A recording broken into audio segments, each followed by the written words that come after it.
తెలంగాణ అసెంబ్లీలో తీవ్ర గందరగోళం నెలకొంది. ఫార్ములా ఈ రేస్ అంశంపై చర్చకు బీఆర్ఎస్ పట్టుబట్టింది. ఈ క్రమంలో మార్షల్స్ బీఆర్ఎస్ సభ్యుల మధ్య వాగ్వాదం తోపులాట జరిగింది.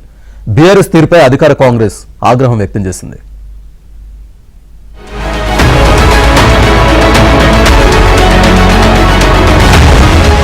ప్రశ్నోత్తరాలు రద్దు చేసి భూభారతిపై చర్చ కొనసాగించడం ప్రారంభించగానే బీఆర్ఎస్ సభ్యులు సభా కార్యక్రమాలకు అడ్డు తగిలారు. కేటీఆర్ పై అక్రమ కేసు పెట్టారని, ఫార్ములా ఈ రేసింగ్ పై చర్చ పెట్టాలని పట్టుబట్టారు.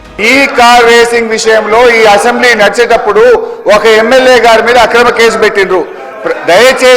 దయచేసి మీ ద్వారా కోరేది, ప్రభుత్వం చిత్తశుద్ధి ఉంటే మీరు పెట్టింది అక్రమ కేసు కాకపోతే వెంటనే ఈ సభలో ఈ కార్ రేసింగ్ అంశం మీద చర్చ జరపాలని మీ ద్వారా ప్రభుత్వాన్ని కోరుతా ఉన్నాం. సభ్యుడికి ఎందుకంటే సార్ ఒక కేసు పెట్టేటప్పుడు అసెంబ్లీ నడిచేటప్పుడు ఒక సభ్యుడి మీద అక్రమ కేసు పెట్టినప్పుడు ఆ సభ్యుడికి చెప్పుకునే అవకాశం ఇవ్వాలి కదా సార్. అది తప్ప ఒప్ప కేటీఆర్ గారికి మీరు అవకాశం ఇస్తే వారు మాట్లాడితే మీకు ప్రభుత్వానికి రాష్ట్ర ప్రజలకు కూడా ఒక క్లారిటీ వచ్చేటువంటి అవకాశం ఉంటుంది. అధ్యక్ష, ఇది ముమ్మాటికి అక్రమ కేసు. కేవలం కేటీఆర్ గారు 420 మీ హామీలను ప్రశ్నిస్తుండే కనుక.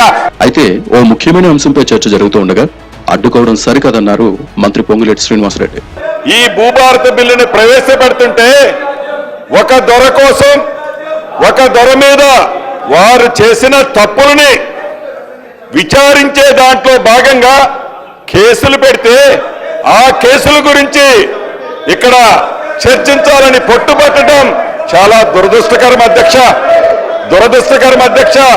అదేమన్నా జాతీయాన్ని దేశానికి సంబంధించిన అంశమా, రాష్ట్రానికి సంబంధించిన అంశమా, చివరికి ఒక నియోజకవర్గానికి సంబంధించిన అంశమా ఈ సభలో చర్చించాల్సినంత అవసరం ఉందా అని మీ ద్వారా ఆ సభ్యులను ప్రశ్నిస్తున్నాను అధ్యక్ష. ఈ క్రమంలో అధికార విపక్ష సభ్యుల మధ్య వాగ్వాదం తదితర పరిణామాలతో సభలో గందరగోళం ఏర్పడింది. దీనిపై స్పీకర్ ప్రసాద్ కుమార్ ఆగ్రహం వ్యక్తం చేశారు. ఇది ఒక వ్యక్తికి సంబంధించిన విషయం మీరు అడిగేది. వినండి. ప్రశాంత్ రెడ్డి గారు సీనియర్ శాసనసభ్యులు, మీరు ఈ విధంగా చేయకండి. ఇదేమో రాష్ట్రానికి సంబంధించిన విషయం నేను అడిగేది. బిల్లు, ఆ బిల్లు అయినాక ఏదైనా ఉంటే మాట్లాడదాం. నేను పిలుస్తాను, మిమ్మల్ని మాట్లాడదాం, పిలుస్తా. ముందు బిల్లు కానీ, గవర్నమెంట్ బిల్లు అయితే కానీ, ఇది రాష్ట్ర ప్రజల శ్రేయస్సు గురించి కదా ఈ బిల్లు. కానీ బిల్లు అయినాక నేను మీతో మాట్లాడుతూ అంటున్నా కదా. ఒక సభ్యుని గురించి రాష్ట్ర శ్రేయస్సును ఈ విధంగా మీరు సభా సమయాన్ని వృధా చేసుడు, ఇది చాలా పొరపాటు. హరీష్ రావు గారు, మీరు చాలా సీనియర్ శాసనసభ్యులు. హరీష్ రావు గారు, మీరు చాలా సీనియర్ శాసనసభ్యులు. మంత్రి పదవి కూడా చేసిండు, మీరు ఎల్ఏ మినిస్టర్ కూడా చేసిండు. మినిస్టర్ లేనప్పుడు చేయనికే వీలుండదు. స్పీకర్ నచ్చజెప్పిన బీఆర్ఎస్ సభ్యులు వినలేదు. లేచి నిలుచుని ప్లకార్డుతో స్పీకర్ పోడియం దగ్గరికి వెళ్లారు. ఈ పరిస్థితుల్లో స్పీకర్ పోడియం వైపు దూసుకు వెళ్లేందుకు ప్రయత్నించారు. వారిని మార్షల్స్ అడ్డుకున్నారు. దీంతో పలువురు బీఆర్ఎస్ ఎమ్మెల్యేలు పేపర్లు చించి సభాపతి వైపు విసిరారు. అదే సమయంలో కొందరు కాంగ్రెస్ సభ్యులు కూడా బీఆర్ఎస్ సభ్యుల వైపు పేపర్లు చూపడంతో సభలో గందరగోళం నెలకొంది. దీంతో సభను మొదటిసారి పావుగంట వాయిదా వేశారు. ఆనాటి చట్టం ద్వారా ప్రత్యక్షంగా నష్టం కలిగింది అని గ్రామీణ ప్రాంతాల్లో కథలుగా చెప్పుకుంటారు అధ్యక్ష. అదే రకంగా స్పీకర్ మాట వినకుండా స్పీకర్ పైనే బీఆర్ఎస్ సభ్యులు దూసుకెళ్లారని కాంగ్రెస్ సభ్యులు ఆగ్రహం వ్యక్తం చేశారు. కేటీఆర్ ను అరెస్ట్ చేస్తే తెలంగాణ వ్యాప్తంగా అల్లర్లు సృష్టించేందుకు బీఆర్ఎస్ కుట్ర పన్నిందంటూ కాంగ్రెస్ సభ్యుడు ఆది శ్రీనివాస్ ఆరోపించారు. అసెంబ్లీలో బీఆర్ఎస్ పార్టీ శాసనసభ్యులు చేసినటువంటి వాతావరణం కలుషితం చేసే విధంగా, బీఆర్ఎస్ పార్టీ అంటే బంధువుల రాష్ట్ర సమితి పార్టీగా మారిన పరిస్థితి లోపల కనిపించిన సందర్భం.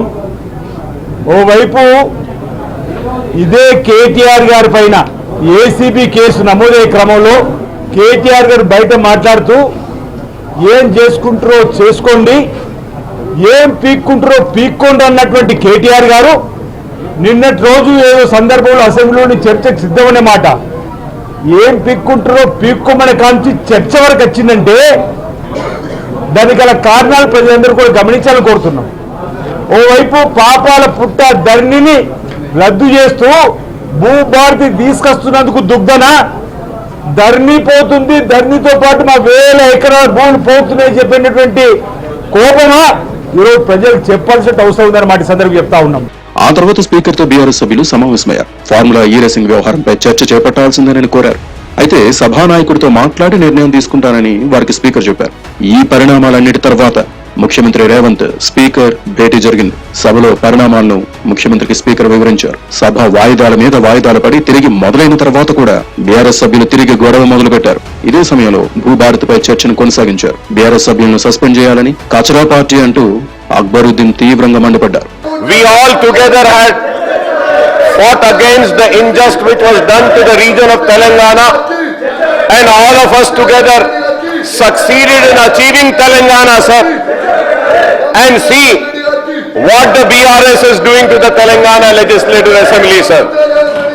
Is this the teaching of the KCR and the BRS, sir? Is this what they are being taught? Is this the behavior which has been taught? Is this is the way they are supposed to behave? Sir, agitating is the right of every individual, sir, and every legislature. But there is some limit of agitation, sir. Koi akhlaq hote hain. Sir, what is the message we are giving, sir? But it is so sad. BRS for BRS, sir. Individual is more important than the people, sir. కొద్దిసేపు BRS సభ్యులు అదే నిరసన కొనసాగించారు. అయినా చర్చ కొనసాగింది. చివరికి BRS సభ్యులు సభ నుంచి వాకౌట్ చేశారు. బీఆర్ఎస్ సభ్యుల వాకౌట్ తర్వాత రేవంత్ మాట్లాడారు. భూభారతి, ఫార్ములా ఈ రేసింగ్, ఓవరాల్ పరిణామాల గురించి ఘాటుగా మాట్లాడారు. బీఆర్ఎస్ పై విమర్శలు గుప్పించారు. గతంలో వాళ్ళు ఒక అద్భుతమైన ప్రవేశపెట్టిన ధరణి చట్టాన్ని రీప్లేస్ చేస్తూ ఈ కొత్త చట్టం ప్రవేశపెట్టడం ద్వారా తెలంగాణ రాష్ట్రంలో దాదాపుగా యాజమాన్యపు హక్కులున్న 1,52,00,000 ఎకరాల భూములకు సంబంధించిన వివరాలను భద్రపరచడమే కాకుండా అర్హులైన ప్రతి భూ యజమాని యొక్క హక్కులను కాపాడడానికి ఈ చట్టాన్ని సమర్థవంతంగా ఈ సభలో ప్రవేశపెట్టి ఈ ప్రభుత్వం ఒక సమర్థవంతమైన ఈ తెలంగాణ రైతాంగానికి పూర్తి స్థాయిలో ఉపయోగపడే చట్టాన్ని తీసుకొచ్చింది అని ఒక భావన కల్పించి ఒక నమ్మకం, విశ్వాసం కల్పించడానికి ఈ కార్ రేస్లకు సంబంధించి చర్చించాలంటే నేను అపాయింట్మెంట్ ఇవ్వకుంటే ఎందుకుంటా అధ్యక్ష? ఏముంది అధ్యక్ష?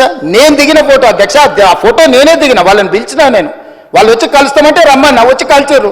కలిసిన తర్వాత ఈ విషయం ప్రస్తావించి అధ్యక్ష 55 కోట్లు అంటుండు అధ్యక్ష. వీళ్ళు చేసుకున్నది 600 కోట్లు ఇవ్వనికే. 55 కోట్లు ఇవ్వగానే నేను పట్టుకున్నా అధ్యక్ష. 55 కోట్లు ఇవ్వగానే నేను పట్టుకున్నా కాబట్టి 500 కోట్లు మిగిలిపోయినాయి అధ్యక్ష. లేకపోతే నేను జర్ర ఆయన వచ్చింది కదా చెప్పిన కదా అధ్యక్ష, జర్ర అని అయిపోతుందని. నేను జర్ర అంటే 600 పోతుండే అధ్యక్ష. 55 కోట్లు చిన్న అమౌంట్ అధ్యక్ష ప్రజలది. ఔటర్ రింగ్ రోడ్ విషయంలో నువ్వు క్యాన్సిల్ చేసి, ఈయననే కాదు వెనకాల నుంచి మైక్లో లేడు, ఆయన కూడా అన్నాడు క్యాన్సిల్ చేయాలంటే ఎట్లా చేయాలి అధ్యక్ష? విచారణ చేయకుంటే unilateral cancellation, one side cancellation జరుగుద్దా అధ్యక్ష? ఏదైనా ఒక ఒప్పందము నగదు బదిలీ అయిన తర్వాత ఆ నగదు బదిలీ చేసి ప్రభుత్వం చేసుకున్న ఒప్పందము ఏదైనా రద్దు చేయాలంటే విచారణ జరగాలి. విచారణలో తప్పు జరిగిందని నిరూపించాలి. తప్పు జరిగిందని నిరూపించిన తర్వాతనే చట్ట ప్రకారము రద్దు చేయడానికి అవకాశం ఉంటుంది.